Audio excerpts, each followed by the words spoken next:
It was a regular day at the branch when this farmer came to my desk. He wanted to check the status of his policy, which he had taken from one of our spoke branches, which has now shut down. I checked and I found out that the policy was foreclosed, as he had not paid his last premium, and I told him that. पर madam, ऐसे कैसे हो सकता है? मैंने तो पैसे भरे हैं, नगद पैसे भरे हैं। मेरे पास पर्ची भी है।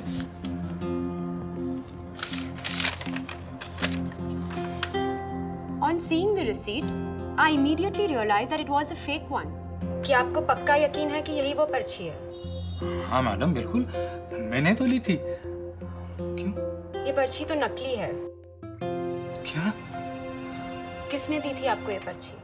उसी आदमी ने जिसको मैंने पैसे दिए थे। किसको दिए आपने पैसे? वो तो मुझे याद नहीं है। उसका नाम याद है?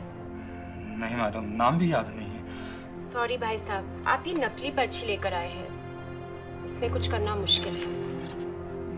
आप ये क्या कह रहे हैं मैडम? मैंने तो पूरे पैसे भरे हैं। मैं क्या करूं? मैं अनपढ़ हूं, क्या करूं, कहां जाऊं? आप ही कुछ कीजिए। सॉरी, मैं इस मामले में कुछ नहीं कर सकती।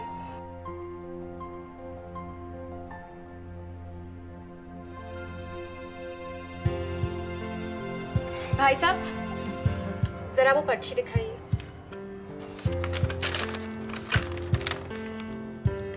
आप 2 मिनट इधर रुकिए, बैठिए। He looked so lost and helpless, and I also sensed a basic honesty in the man. So I decided to have a word with my manager. You know, his initial reaction was the same as mine, that as he had not come along with the right documents, we are not obliged to pursue the matter. Sir, technically I know that we are not obliged to pursue the matter. But sir, I feel he may be telling the truth.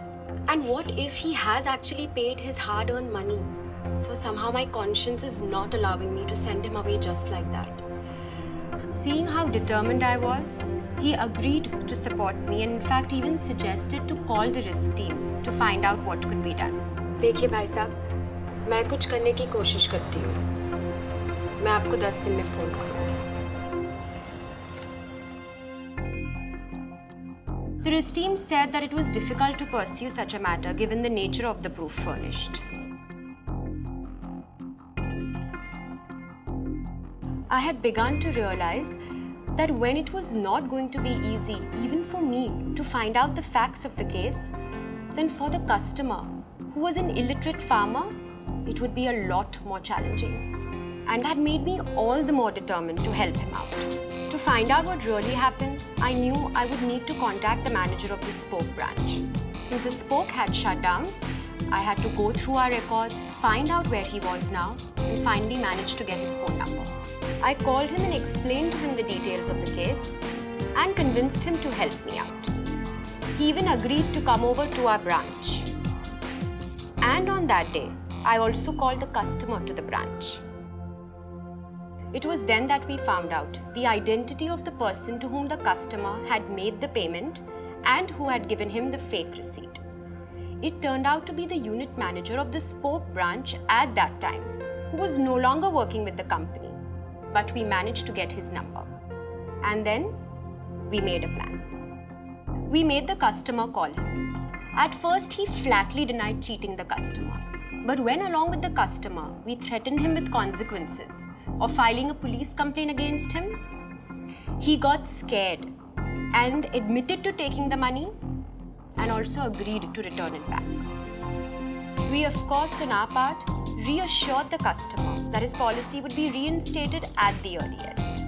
Instantly, there was a look of relief and joy on the customer's face.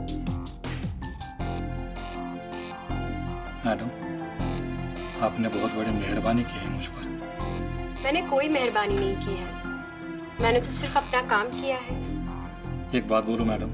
हाँ बोलिए। ये policy मैंने अपने बच्चे के भविष्य के लिए ली थी, ताकि बड़ा होकर मेरा बेटा मेरे जैसा अनपढ़ किसान ना बने, बल्कि पढ़ लिख कर आपके जैसा बने, तरक्की करे। इसीलिए मैडम, आपने सिर्फ अपना काम ही नहीं किया है, बल्कि एक बाप का सपना भी पूरा किया। I know that that moment will always be a huge motivation for the rest of my career.